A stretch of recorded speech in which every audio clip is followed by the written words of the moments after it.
Good evening. I elected to speak from here, and I told the organizers to indulge me because proximity is very important. I want to be close to you as I engage with you. First of all, allow me to take this opportunity to thank the Lord for all of you wonderful people, especially the leaders of this DMV area. We had a meeting last night and had some dinner. I had an opportunity to listen to quite a number of you, and because we have been interacting, many of you have become very close friends, and we are always engaging. I will explain shortly what I intend to do in the next 1 year, 1.5 years. I am going to be on a listening mission, just such as I am today, meeting Kenyans in groups of 100 to 150 maximum, to have conversations with people about our country and about the thoughts I have and what I think would happen in our country. I'm not doing so because I do not know, or I do not have ideas of my own on what I think would happen. But I'm doing so because, quite frankly, I think a time has come for us to also change even the paradigms of how we manage leadership and how we engage public service, as it were. So I thank you very sincerely for this listening caucus this evening. That's how I'm looking at it. I have come here to listen. We need to change the top-bottom approach to public affairs, where leaders talk all the time, we give lectures all the time, as if we are the ones who know and others don't know, when in actual fact the people we are supposed to serve are yourselves, and you have ideas and you know what you want to happen to your country. But for the short time I'm going to be here,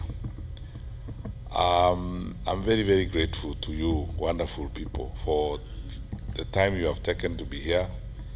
I'm happy that I've met some of you I've not seen for a long time. I think the 2 years I've spent at the bank, I didn't have an opportunity to move around, obviously because of the constraints of work. But now, since I started having these listening activities in the US and having meetings, I met a group of about 150 people in Atlanta, just like yourselves. The other day in Texas, and now today I'm meeting with you, mainly leaders from this general area. So there are many things I could say. But Kathy, you speak for me in more. And Dr. Gola, the same thing. You speak for me too. And I'll try as much as I can, if possible, to respond to some of the issues that you have raised and some of the points you have. But let me begin at this particular, because I think I have a responsibility as a public leader to say that, or as an aspiring public leader to say that. Chinua Achebe, long time ago, before even some people in this audience were born, wrote a very small book entitled The Trouble with Nigeria. And the opening sentence of that book was, "The trouble with Nigeria is simply and squarely a failure of leadership." There's nothing wrong with Nigeria. There's nothing wrong with Nigerian water, Nigerian weather, or anything else. He said it's simply a failure of leadership. I think the first thing I would like to do tonight is something very practical that I've been dealing with in my own personal conversations with people since I came here. There are roughly, I think, about 300,000 or so Kenyans in the US, Balos, isn't it? About 300,000 Kenyans. When it came to registering to vote, probably about 10,000 or so registered to vote out of those 300,000 Kenyans. There are about 2 or 3 polling stations. And even then, when it came to the actual voting itself, I don't think 3,000 Kenyans voted in 2022. So let me begin by saying this to you. And even we, as the leaders or aspiring leaders, we can't love your money and the remittances that you're making, but we don't love your contribution. My first challenge to you, wonderful people, is that you need to participate in electing the leaders of Kenya, so that then you can hold people to account. So because I'm a presidential candidate, I took it upon myself to begin conversations with people on how we can make this happen. And this morning I was talking to the people at the mission, and Mr. Mwaura, we agreed that you are going to form a small team that brings together leaders and representatives from other cities in the US, so that we can complete a proposal on how we can increase the polling stations in the US from the current 3 to 10 or 15, and then begin a process of sensitizing the Kenyans who are here to participate in the electoral process. Because, my brothers and sisters, whatever we do, unless we are participating in making that decision on who is going to make decisions for us, I mean, what are we going to talk about if you are not participating? We can only whine and dine and complain about it. And I might tell people in Nairobi, for instance, that if the middle class in Kenya actually wanted to change the country, they can change the country. Going to Current Club and having drinks at Current Club is good, but it will not get us to where we want to go. Participating in the process will get us there. We can stay on X, it's a good forum, we can engage, yes, but voting, actually voting and going to vote makes a difference, because that way then you'll be able to take decisions that affect the way in which your country is managed. So my challenge to you, leaders, is that please follow up on this discussion we had with people at the mission to complete a proposal that will be looked at by the IEBC on front. As leaders who are outside of government, we have already started a process of both petitioning the IBC and also with a perspective of going to court if need be, to see to it that we have more polling stations here in the US so that you guys can vote. Because it's not, if there was a polling station here tonight in Baltimore, there are more people here who would vote than all those who voted in 2022 from the US in the first place. So this is something I think we need to work on. That's where we need to start from in terms of our participation and so on. So let me go to my brief remarks tonight, and then I am looking forward more to interacting with you and answering questions and giving you my perspectives. And Kathy, I'm going to answer your questions, the ones you asked me about my experience in public service and what I think I'll do differently, as it were. Now, there's nothing wrong with our country. That's where I'll begin. I am one of those people who had the privilege of serving my country in the position of a cabinet minister for 10 years, 2 terms with President Uhuru Kenyatta. That was one of the best times in my life. With all the challenges and the crises, in the Ministry of Interior, for example, 2/3 of the time you operate on adrenaline. Because you sleep with phones on either side of your bed. There's no single night that you'll go through the night without those phones ringing, and none of them calls you to wish you happy birthday or to wish you a good night's sleep. It's a crisis after crisis after crisis. A dam has burst out in Solai, in Nakuru, and it has swept down families. Nobody knows, even at that time when the regional commission doesn't know how many families have been swept down.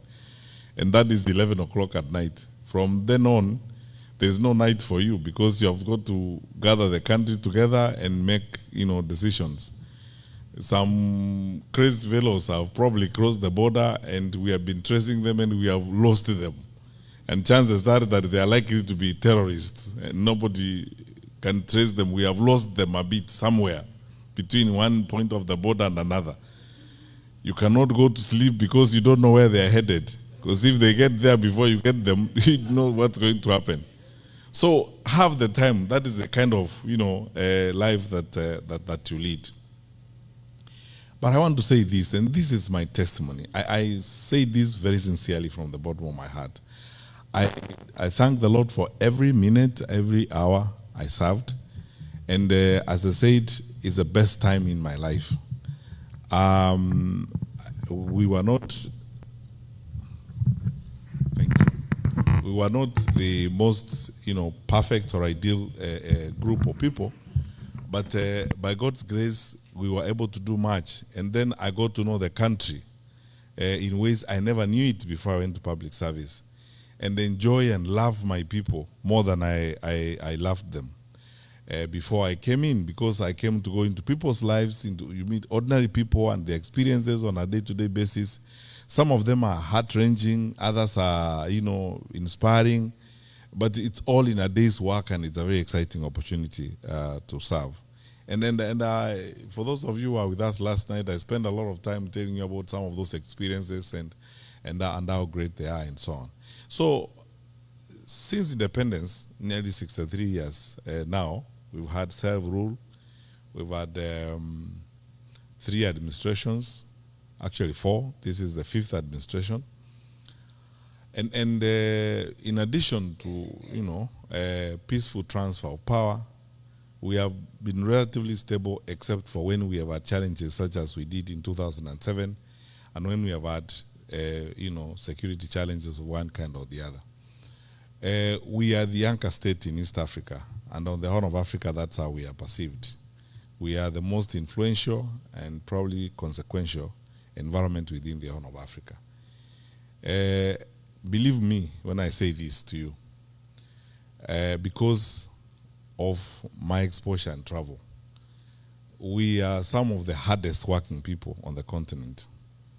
And, we have one of the most educated populations. The reason why people choose us for investment and so on is the leverage we have is the human resource capacity that we have in our country. So by and large, because I always start by telling people that even when we have political contestations and challenges as a country and as a group of people, the last thing we can do is talk down our country, because our country is our only home on earth. And we have a patriotic duty and a citizenship responsibility to always ensure that we draw a line between country and the leaders or the administrations that will come and go and that will change from time to time. Our country, by and large, is okay. The fundamentals of our country, right from independence, are such that we could do even much better than we are doing right now, which I'm going to come to shortly. But I have to say this to you. And if I didn't, I will be lying to you. We have very fundamental challenges in our country right now. I, as somebody who has served before and served in a very sensitive responsibility, I hate to break it to you, but this is the truth.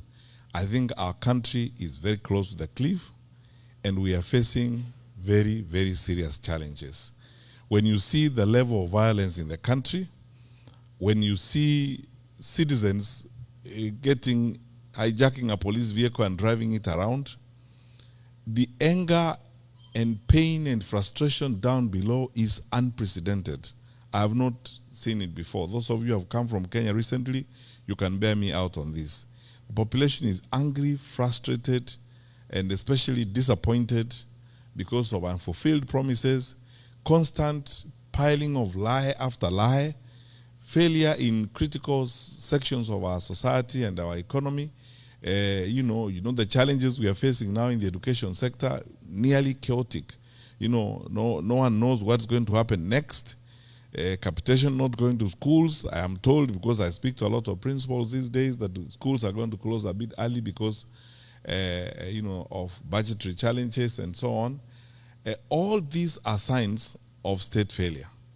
But the one that worries me most, and the one that should worry you most, is one, that level of violence.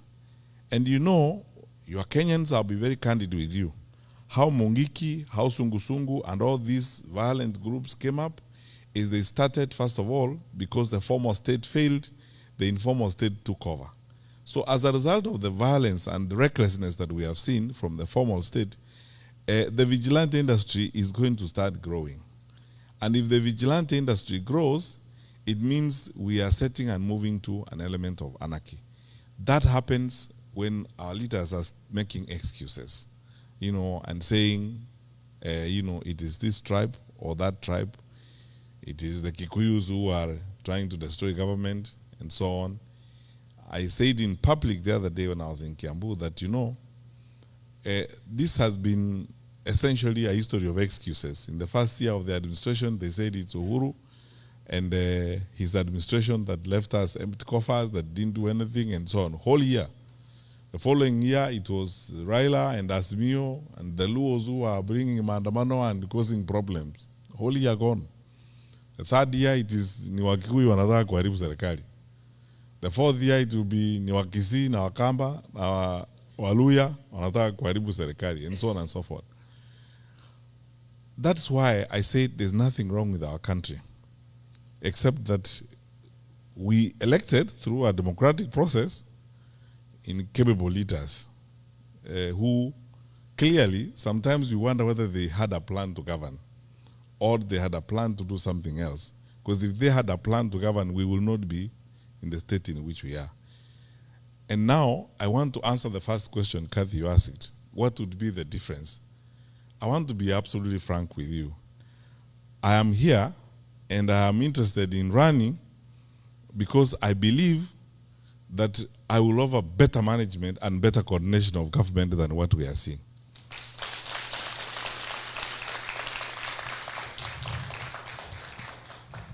And why? I said the other day in a TV interview that after 10 years of service as a minister, and the last 4 of them spent as coordinator of government activities, I understand government almost like the back of my hand. That what actually needs to be done. Kenyans are not looking for a government to cook 1 million chapatis for them. They are not looking for, Kenyans are not looking for a government to make the bed for them or raise the children for them. Or, the Kenyans are looking for a government that will do one thing. Just wake up in the morning, go put your ass on the chair and work. That's all. Do your work. And don't make excuses. When you're supposed to do the work, don't make excuses and say it's so and so, it's so and so. My commitment, and I've been telling fellow Kenyans that since I put my name on the ticket and I put my hand on this, I'm saying this, hold me to account. I will not make excuses. I will not shirk. I will not hide. I will not fudge. I will not bend from responsibility. I will face responsibility head on and do the right thing. And there's no problem, because you see in Kenya, you have a fantastic institution called the public service. The public service in Kenya has been the basis on which, as a country, we have stood. People go into the public service, they do a fantastic job. Many of them are very professional and very committed people who need, and that's my second point, Kathy, who need trust. Leadership that they can trust. Because the trust deficit in the administration is uncoverable. The distance between what they say and the truth is uncoverable. That people need trustworthy leaders, people they can trust. That if they tell you this is going to happen, it is going to happen. That's why I don't want to spend so much time criticizing others. I would like to spend more time saying, in my view, we would like to have a trustworthy government. A government you can believe, a credible government. Whether it's foreign policy. Our country, Kenya, over the years has been known for 3 things: stability, reliability, and credibility. That what we tell you is credible as a government. The reason why we are an anchor state in the Horn of Africa and in East Africa is because our neighbors trust us. Over the years, they have trusted us. The largest UN office in the south is in Nairobi. We have very credible relations with the United Nations High Commissioner for Refugees. How on earth can we be the ones arresting opposition leaders and returning them at night to their countries? these things are hurtful to our image as a country.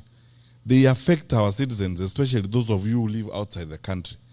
If today you were a consultant, a Kenyan consultant in Khartoum, working for a UN agency, how would you be comfortable when that government probably thinks you are a citizen of a hostile country? And it is unnecessary, the things we need to do. So, Kathy, I think the difference would be, I am interested in, and I believe there are many people in Kenya who are looking forward to honest and trustworthy leaders, people they can believe and people they can trust.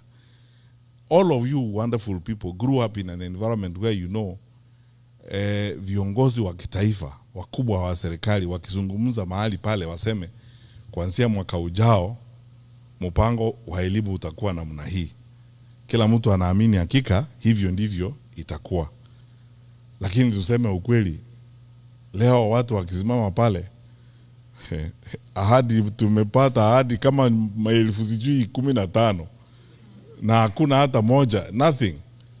In 2022, just before the elections, I was invited to a meeting by Archbishop Ole Sabit and the Anglican bishops. And I spoke to them, this video clip that has been doing rounds all over. The bishops asked me questions about, you know, the budget, saying 5 billion, 2 billion to see border, I don't know which billion is to who. They asked me, I said, these are lies. You're just being lied to. I said that 3 years ago. And Kenyans, it has come to pass.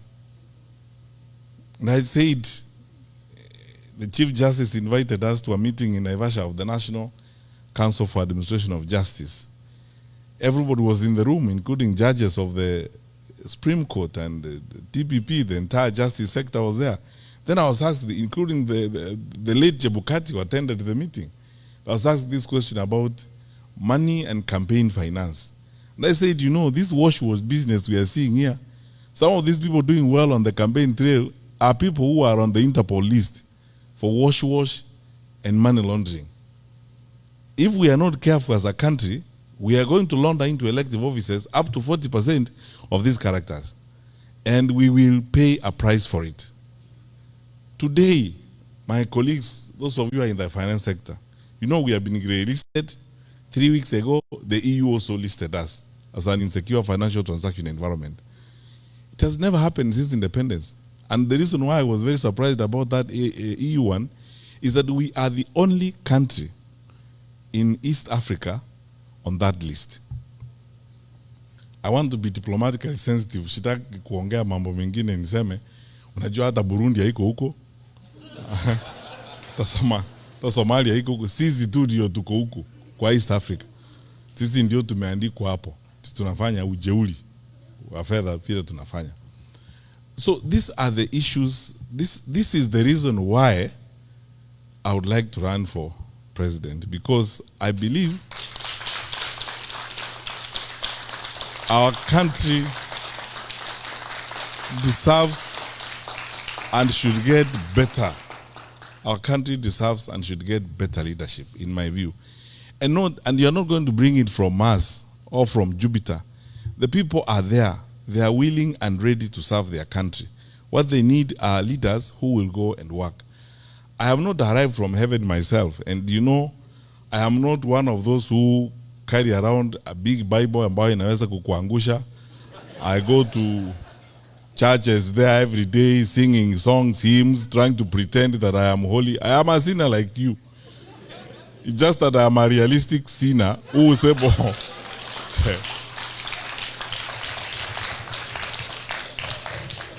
who would like to do his work and get his work done. That is it. Who will not make excuses when I'm supposed to deliver services, and who is willing to level with the people of Kenya and tell them the truth, as it were.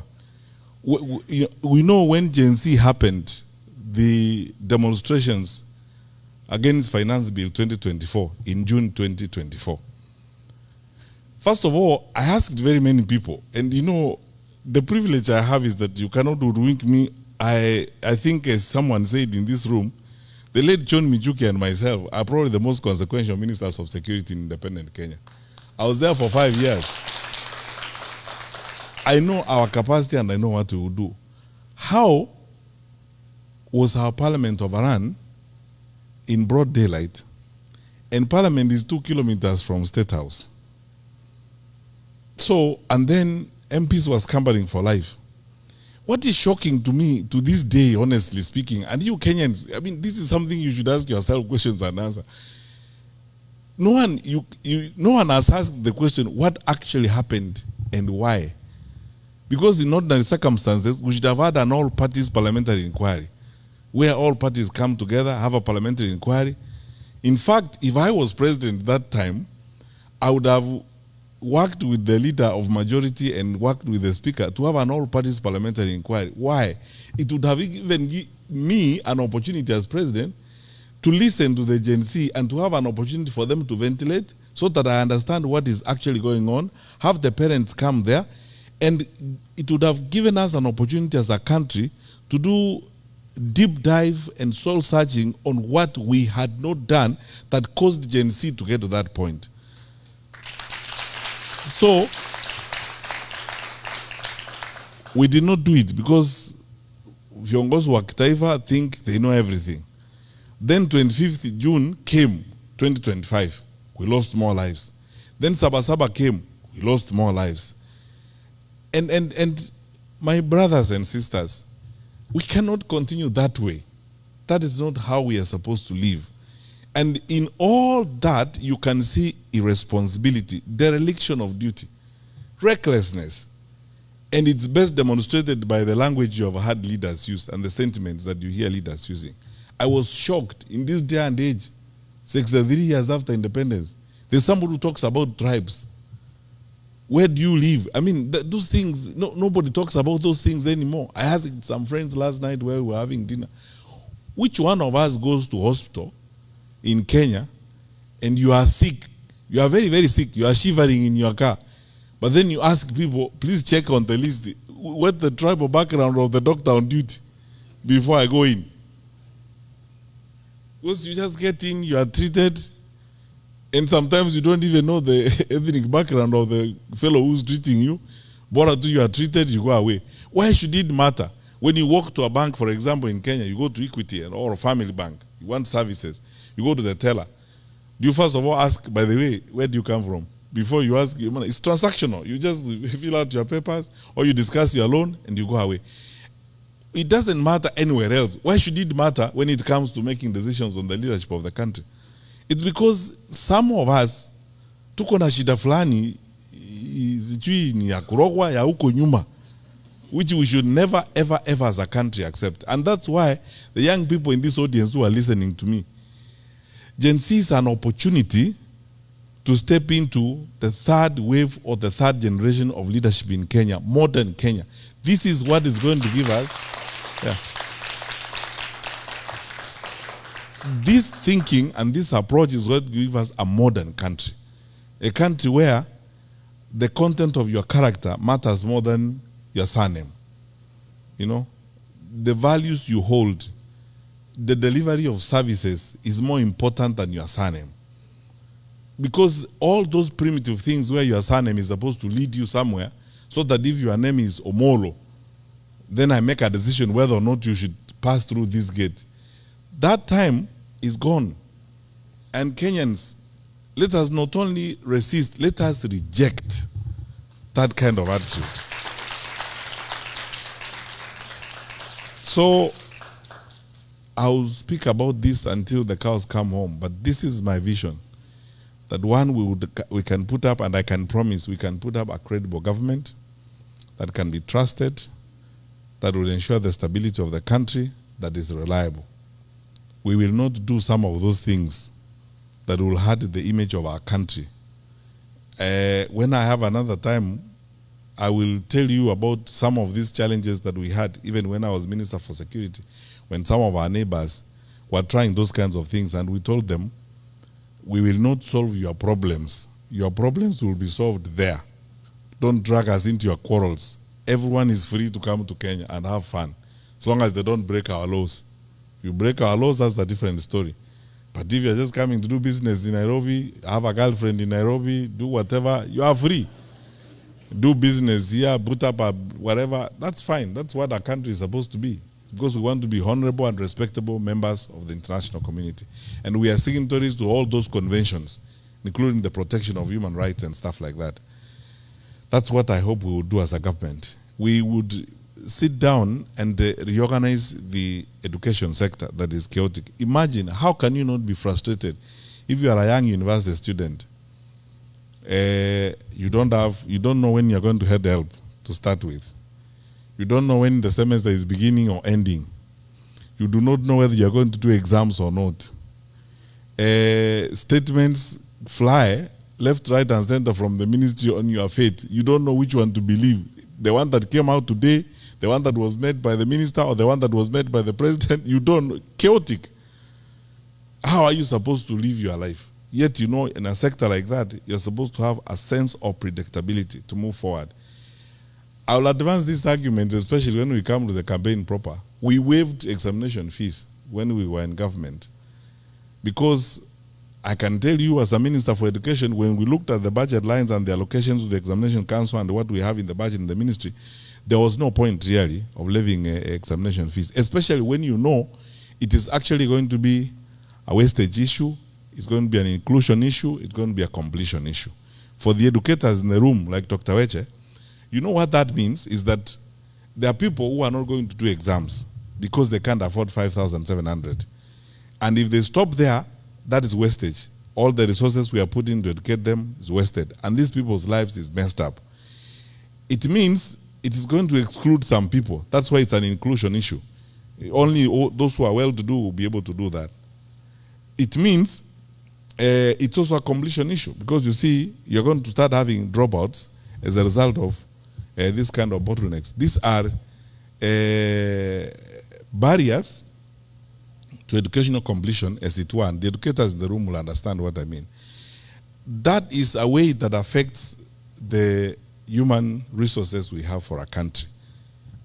I don't know whether I can be crazy enough to do those kinds of things in society. We would like to run a government that will pay attention to that, because that is, for us in Kenya, education is our gold mine, because that is how we train, and that is the foremost resource we have, and that is the leverage we have for growth and development. Go anywhere in this world, you will find Kenyans there, educated Kenyans working in all these international organizations. Sylvia, my colleague, is here.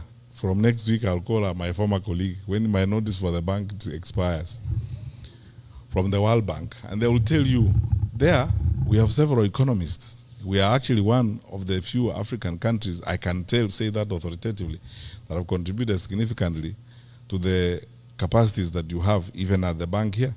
It's because of our education. That is one thing we cannot miss. We need to address it, and we'll sort it out. We will secure the country and ensure that, you know, it is, yani ni aibu ya ajabu. The people are walking around in the capital city of our country, in the capital, not then in the capital city of our country, carrying rungus and the sticks and kicking doors, businesses, and so on. There are banana republics that are better than that. We cannot allow that. My brothers and sisters, let us all come together and ensure this does not happen as we go forward, so that we strengthen ourselves and strengthen our country. But you know, finally, and this is the last segment of my remarks tonight, I have not lost hope, and I will not lose hope in my country. And I want to ask you, wonderful people, because when there are challenging times like this, it's very easy to be tempted to lose hope, to give up on your country. And for you especially, who are here in the United States of America, like Kathy said, you go there, kukidoka, unarudi. Then you say, acha nikae tu. Then you are not going back, you are here, and everything seems to work one way or the other here.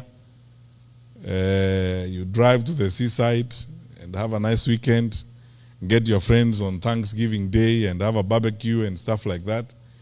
That's fine.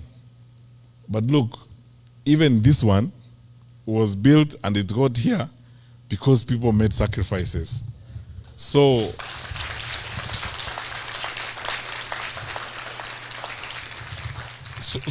it is our turn to make sacrifices for our generation so that our children and our children's children will find a Kenya that is like this one, so that other people will also come to our country and never wish to leave, because they will find that our country is also very nice, and it can happen. And the reason why I have this hope is because I can speak with authority. I know my country. I know my people. I know my fellow citizens. We are better people than this. My country is better than this. What we are seeing and the behavior of the people you see in administration and so on is not who we are as a people. That does not reflect the true picture of Kenya. I don't know about you, but look, my friends, I have been in the public service. I have seen police officers cross swollen rivers with examination sheets on their heads or on the side, walking through. They're not paid additional fees for that, protecting those papers and ensuring that those papers are not messed up. During Corona, I went to some place beyond Embakasi to thank some Kenyan women who had decided on their own volition, nobody asked them, government did not ask them, to cook for police officers who were manning the roadblock at that time. Two of them lawyers in Machakos. They had come together, organized themselves, and they were supplying food to those police officers, cooking for them every day. They actually created a makeshift kitchen. The government did not give them budget to do that. They volunteered, they mobilized women, and they were cooking for the police officers there every day. I went to Limuru at 1 a.m. at night one time with my colleague Mutai Kawe, who was then Minister for Health, to a police roadblock, and I found women from the local shops serving those police officers with tea and bringing bread. Government did not ask them. The Kenya Association of Manufacturers, Phyllis Wakiaga and Company, putting private sector people together to contribute water tanks for police stations and soap so that police officers can wash their hands to deal with infection at that particular time. I have seen with my eyes how Kenyans stand up when we have a disaster, donating blood, when we call for food donations, when we have a challenge. Kenyans turning up in their numbers to contribute food. During Corona, we wouldn't have succeeded were it not for the big support we got from the private sector. The private sector team, chaired by Madam Karuku from East African Breweries, and bringing together all these people, committed, attending meetings every day without asking for sitting allowance, and guiding us and working with the government to secure the lives of our people. We are a great country, and we can do many things. I have worked with public servants who will not ask a question if you ask them to come to work over the weekend. As long as you are trustworthy enough, you respect them and take their advice and don't politicize their decisions or try to create funny games of parachuting people because they come from your tribe and promote them and that kind of rubbish. Public servants who are committed and focused on serving their country. Our country is great. We are better people.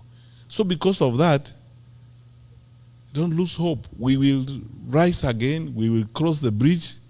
And this momentary challenge we have because of some challenges with some of our leaders, we will overcome it and build and move forward. After COVID, we said we will be built big and better, and we will go forward. We are the long-distance running country.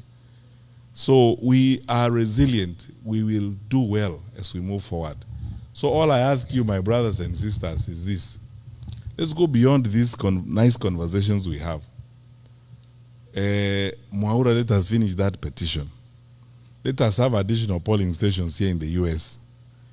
Wake up in the morning and vote and determine your leaders. Do not complain and write nice stories about what is working and what's not working. It is good to say that because we need those views.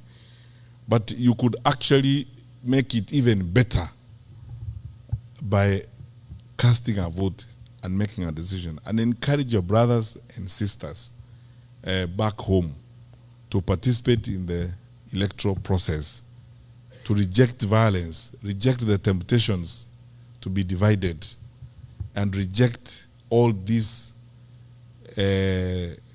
kasumba mbaya that is being brought to us because of incompetence. You know, when people are incompetent and they are not able to work, they make excuses. You know, from morning up to evening, the first time they open their mouth, they say it is Mwaura. It is Mwaura who's not doing his work. Next time they tell you it is Major, and so on and so forth. And the work is looking at them. The challenges are looking at them. They are there every day. And all they need to do is just go to work, sit down, put people together and work. So that is how I think Kathy will make a difference. And I am committed. You asked me about my experience in public service. I've said it was a wonderful experience, and I succeeded because I trusted the people I worked with, and they trusted me. And every single day was essentially a celebration of our nationhood everywhere you go. Whether you meet rural folk or people, sometimes I was telling some friends last night that one thing that I am going to have to learn to live with in this thing I'm now doing, that, I never thought I would actually first of all go into politics and start campaigning and looking for votes. Now I'm here. Sometimes it's an emotional experience, to be honest with you. Like when I went to Kiambu, Kenyans are really wonderful people. You meet these women, these ordinary women, some of them are actually walking bare feet. And if you even sit down with them, they actually know what the country needs, and they talk to you very responsibly and very nicely. Those people are not wheeler dealers, they are not cartels, they are not wishy-washy guys. They just want a peaceful and stable country. End of story. So, tuache mambo mingi na story mingi. Let's get some work done. Now I keep telling our leaders, every time they are sometimes even criticizing us and saying, oh, it's the opposition that is sponsoring violence. And I tell them, there is nobody in this world called opposition. People have names. Say it is Fred Matiang'I and give the evidence for it. Because even that blanket and general condemnation is part of that laziness and that recklessness and escapist behavior, as it were. Be direct and say who it is who is doing that kind of thing. There is nobody called opposition, as it were. Just say who it is who is supporting and provide the evidence for it. We are a mature country. We are better than this. We can do a lot of good things as a people. So, my wonderful people, join us, those of us who are walking this journey to making Kenya an even stronger, better, much more stable environment where we are all proud to be. Because I can guarantee you and I promise you, if we stick together and work the way we are working, our better days are ahead of us. So, our better days are ahead. So let's work together. I'm asking each one of you, when you have registered to vote for me.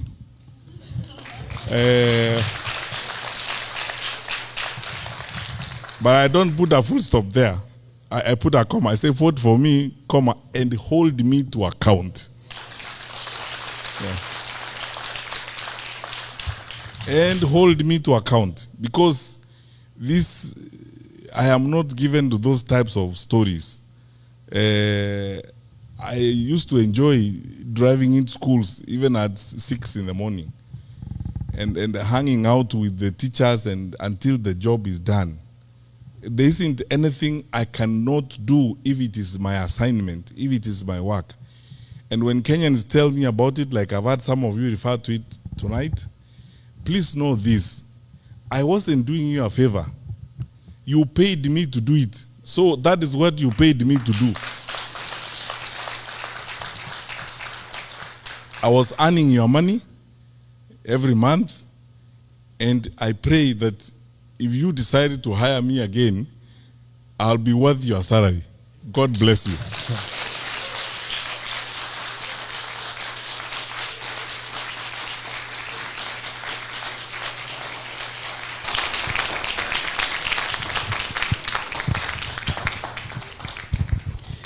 Thank you, sir. We can get seated.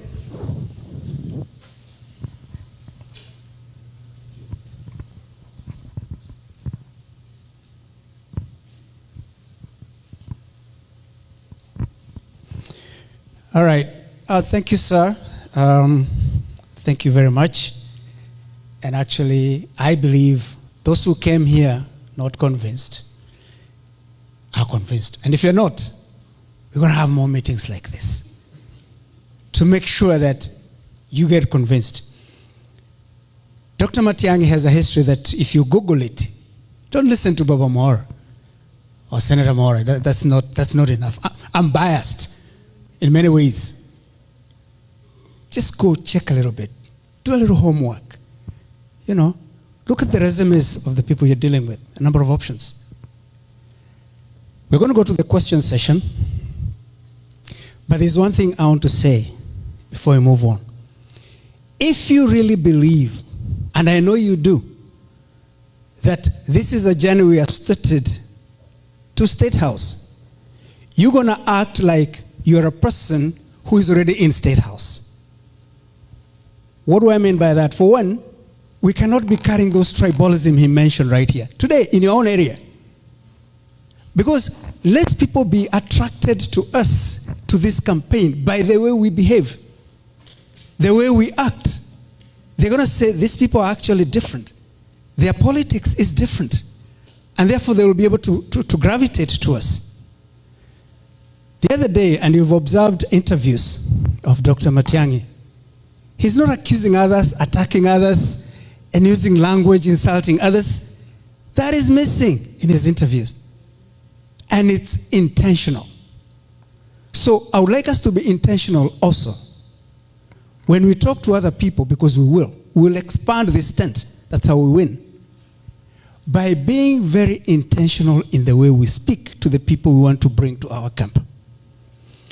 Lies are not necessary. Attacking others are not necessary. If you have a good history, why are you attacking others?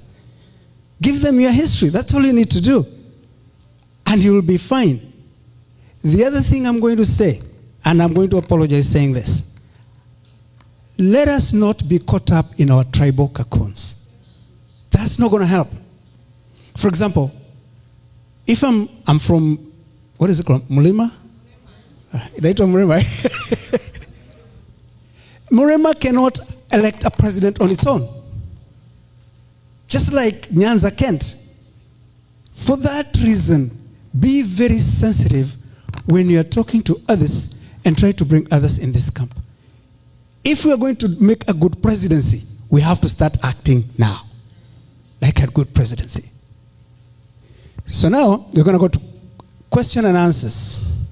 I'm going to bring my very able secretary, SP. I've never had anybody called Spalatin, by the way. This guy is called Spalatin. Give him a clap, tafadhali.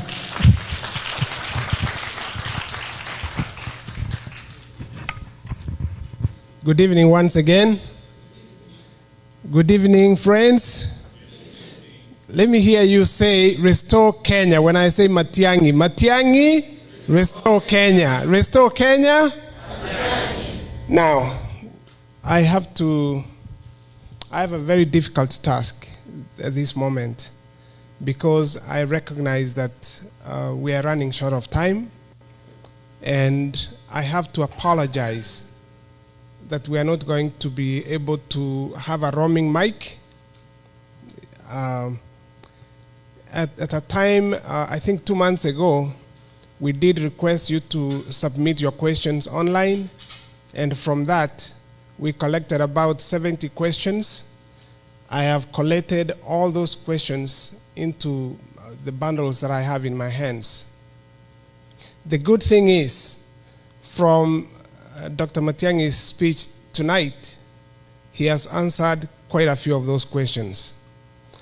Now, the task that is before me here is whether to go ahead and ask the questions and for him to choose to answer them or skip them. But let me say that I'm going to ask a few questions on current affairs and governance issues, because you've touched on quite a few of those questions, and we'll see how far we can go with this. We've all witnessed the violence that has been meted on young Kenyans, noted Gen Zs in Kenya, and infringing on their right to picket since June 25th, as the youngsters here spoke about earlier. The latest cases of Albert Ojwang and Boniface Kariuki are still alive in our minds. Now, as a former CS Interior, what is your take on the high incidence of police brutality and extrajudicial killings? I will bundle that with another question addressing the Gen Zs. What is your take on how the Gen Zs are going about presenting their views on this matter? You can address that, and then we can move on to governance issues.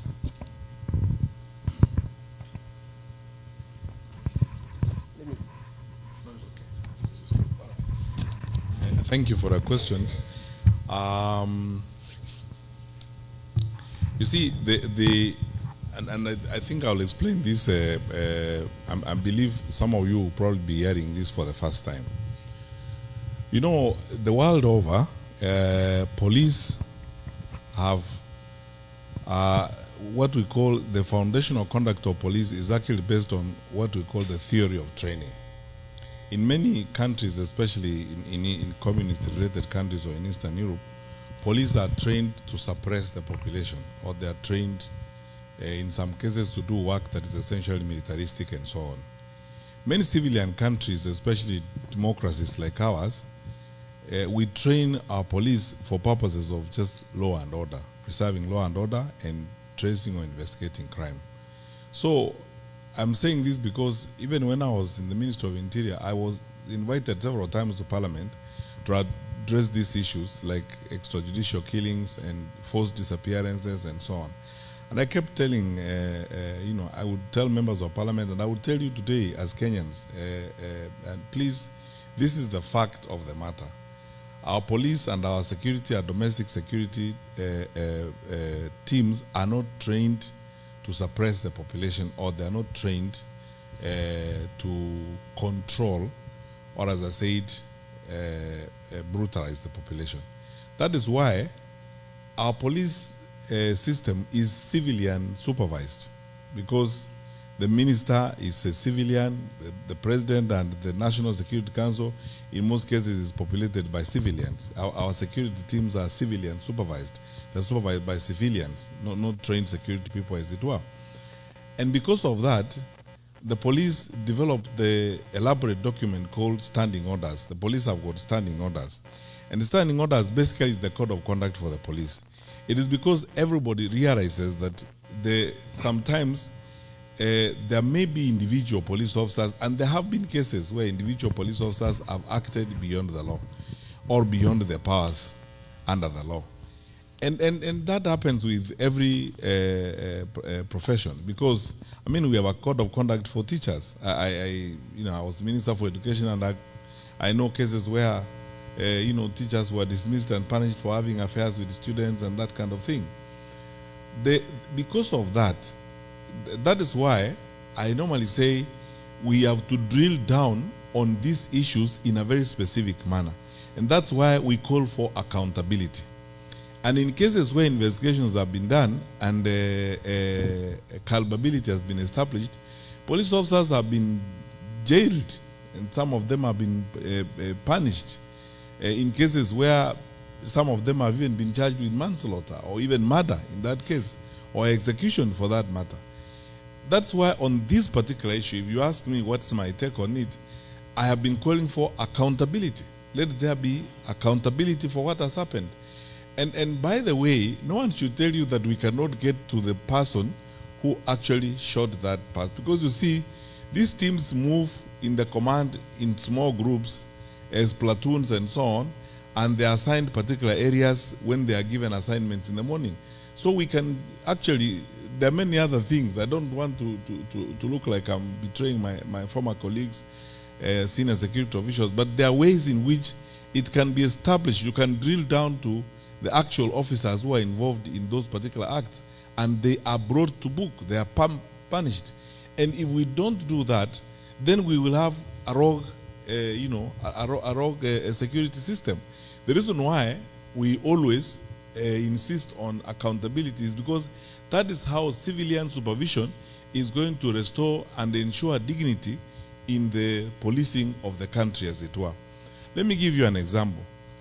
A number of times when I was minister, I had these experiences, and let me give you practical examples. A border rider was killed by some police officers somewhere in Marani or somewhere there.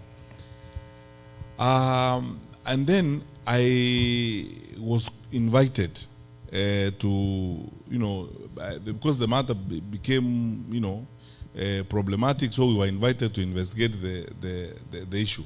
I went there with the Inspector General of Police. There is a unit we used to call the Internal Affairs Unit. And we drilled down to a point of actually getting the people who were actually involved in that particular incident. So it's possible, it's very possible to drill down to the respective incidents and ensure this is done. What is my take on how Gen Z are expressing themselves? I don't know of what kind of country we want to have where people don't express themselves. I've given this example before, and please, if you don't mind, you can indulge me, I give this example. When I went to education, I used to insist in schools, when I'm going to schools, especially for Parents' Day meetings, that let us now listen to even the students. Because, the general tradition of conducting affairs, in schools is you have a Parents' Day meeting, and, everybody, tunakura bilao, people stand up and go, and the students don't say a thing. Yet, actually, we have gone there for students. Educators in the room, like Dr. Weja know, that listening to the voice of that is where inclusion begins and ends.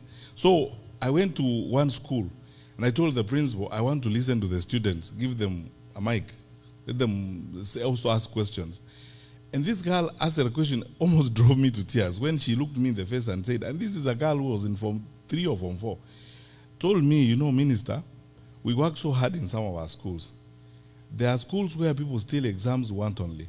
And we know the basis upon which people are admitted to the Faculty of Law or to medicine and so on is on the basis of the grades they have. Now, those of us who are not able to steal exams are disadvantaged. What are you going to do to ensure that this does not happen? We were being called to account by our children, as it were. What is going on, honestly speaking, is something we can deal with less force, less arrogance, and so on, because there is nothing unusual or nothing extra that is being asked.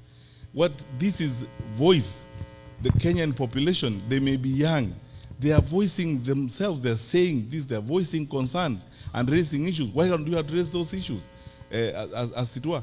And find answers. Where we don't have answers, we can contribute and say we don't have the answers, or bring them on board. That's why I've been saying we must be as open as possible, because we chose democracy. Why did we choose democracy? We don't want to listen to each other.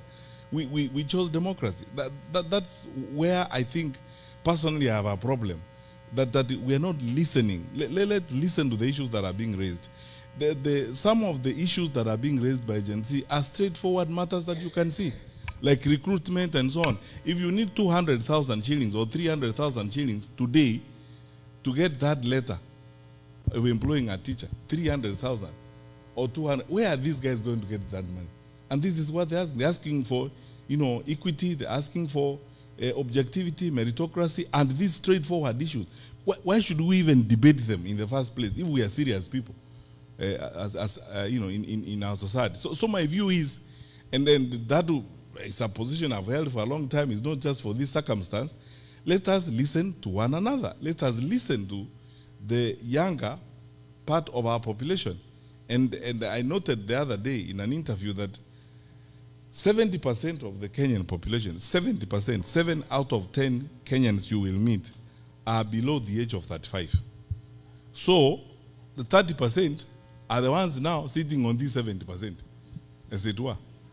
And if we are serious people, honestly, and I believe we are, shouldn't we be spending our energy and time on this 70% of the population? And if we are serious about what we believe, and this is the people who should be investing more of our energy, because this is the way the country is going to be in the future. Some of us are facing the door. These ones are coming in. Isn't this the part of our population that we should be spending time? And when they ask questions, we brutalize them, or we think it's not necessary for them to ask the questions.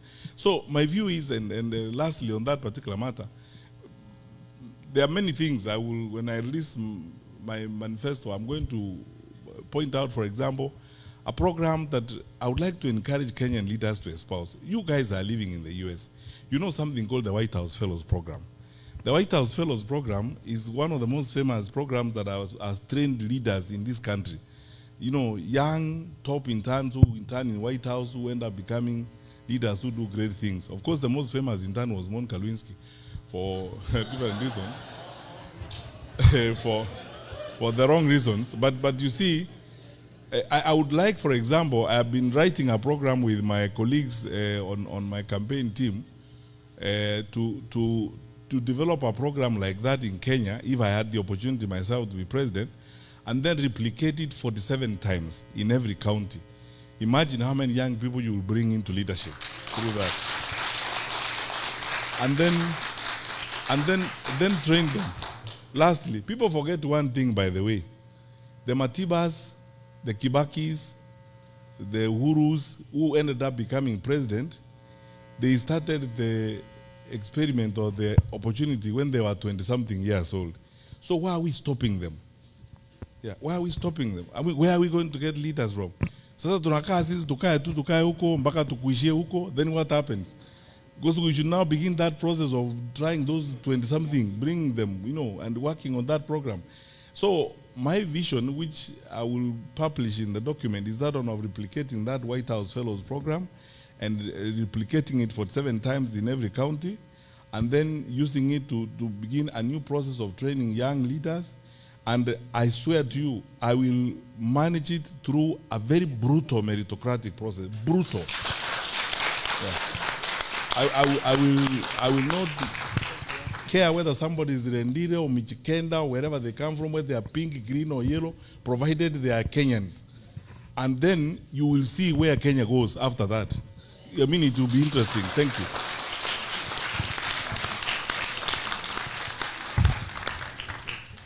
Thank you, Daktari, very, very much.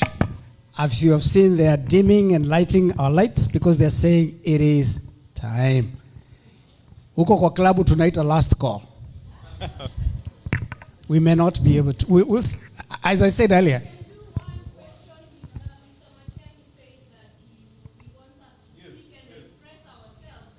We're talking about time. This place, what? Come. Kuja uliza. You see that lady over there? Kama utanisaidia kuripa check, tukipitisha wakati. Tuko na pesa tutatoa. Pesa tutatoa wapi? Tuko na pesa, hii ni diaspora. One question. So, we would like to continue, as again we promised this place. And Vera will tell you it was very difficult to get this place. We want to be able to come tomorrow and get this place. Unaelewa? So please. Yeah. We don't want to That's the problem. a separate meeting because we want our questions answered as young people, because we've had this narrative over and over again. And that's why we came, because we want to know if we are open to supporting the best candidate. We came to be convinced, but we are tired of being silenced as young people, not being given a platform all the time and being. So yes, Ask the question. One. just one there. Okay. Yeah, so in the event that you become the president of the nation of Kenya, because there is a high possibility you will be the president. Yeah.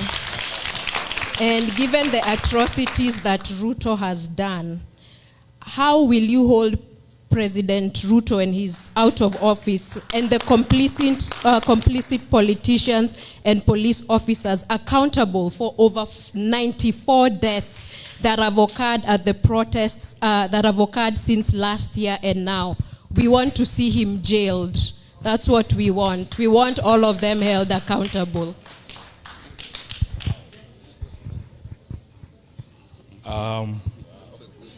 This is why maybe next time we have a meeting, we should start with them.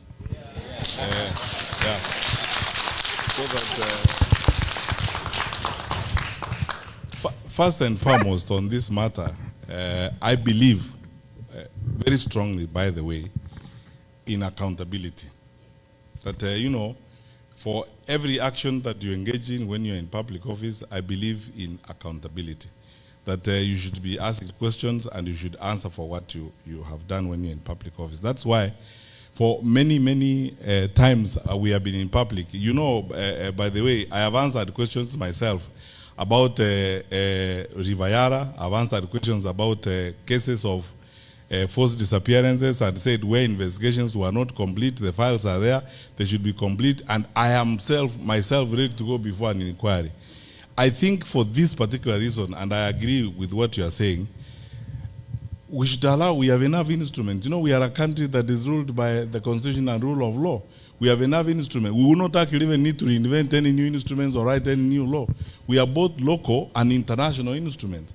And by dint of the fact that we are signatories to these international instruments, I am sure that some of them will probably not even need us as a government or as a country to invoke them. I have said this before. This is not the first time I'm saying it, so that someone says I'm saying it before I'm here. I have said it before in a separate interview in media in Kenya, that people need to be advised about one thing. And I used to tell even police officers when I was their minister, don't take instructions from me to do something wrong, because when you're standing in the dock, I will not be there. The truth of the matter is this: let us all pray and hope that, one, we have a peaceful movement and transfer of power, because the stability of the country is very important.